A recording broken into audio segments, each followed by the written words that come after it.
Salam, informatikadan belə bir suala baxaq. Sualda deyir ki, elektron cədvəldə B7 xanasına daxil edilmiş funksiyanın qiymətini tapın. Deməli, B7-də bizdə nəyi soruşur? Count B2 C6. İlk öncə biz bəzi funksiyaların hansı işi yerinə yetirdiyini bilməliyik. İlk öncə burada ABS deyim. ABS nədir? Bizdə ədədin mütləq qiyməti, yəni modulunu tapır. Yəni ədəd mənfidirsə, yenə müsbət çıxır moduldan təbii ki. Ədəd tipli verilənlərdə işləyir. Sonra average nə edir? Average ədəd tipli verilənlərin ədədi ortasını tapır. Ədədi orta nə edirdi?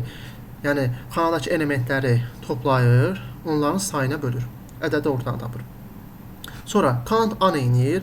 Dolu olan bütün xanaların sayını tapır. Fərqi yoxdur artıq burada ədəd tiplidir, yoxsa mətn tiplidir. Hamısının sayını tapır. Dolu olan xanaların. Count nə edir? Count isə yalnız ədəd tipli verilənlərin sayını tapır. İndi isə bizdən B7 xanasının nəticəsini istəyir. B7 də bizdə nədir? Count B2 C6. Deməli B2 C6 diapazonu tapaq. İlk öncə B2 C6. Bax bu diapazondan söhbət gedir. Düz buzaqlıya alaq. Bax buradan söhbət gedir. İndi isə burada ədəd tipli verilənləri tapmalıyıq. Çünki count'un işi bizdə yalnız ədəd tipli verilənləri saymaqdır. 4 olacaq. Təbii ki 4 ədəd tiplidir. 2 də olacaq. İndi fikirləşə bilərsiniz ki 5 olacaqmı bizə? Xeyr, olmayacaq. Çünki dırnaq içində olduğu üçün bu ədəd tipli deyil də mətn tipli verilən sayılır. Bu olmaz. Sonra B də mətn tiplidir. Sonra count A nə idi? Dedik ki count A bizdə dolu olan xanaların sayını tapırdı. İndi burada hansı diapazondan söhbət gedir? B2 C5. Bu B2 C5. Burada da B2 C5. Burada neçə dənə dolu xana var? Bu diapazonda.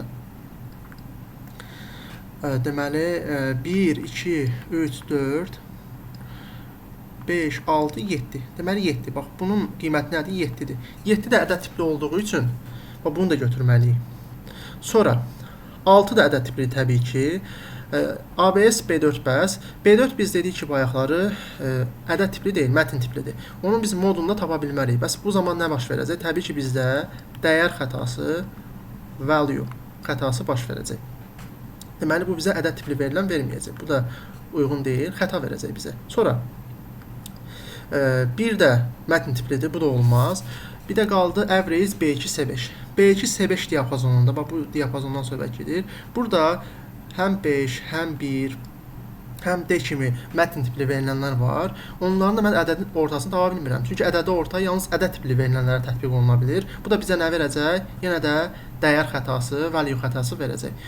İndi bizdən nəyi soruşurdu? Deyirdi ki, bax bu B7 xanasının nəticəsini tapın. Yəni ədəd tipli verilənlərin sayını tapın. O da neçə dənədir? 1, 2, 3, bir də bax bu 7. 7 yazdım. 4 dənə cəmi. Deməli 4 dənə belə bir xana var.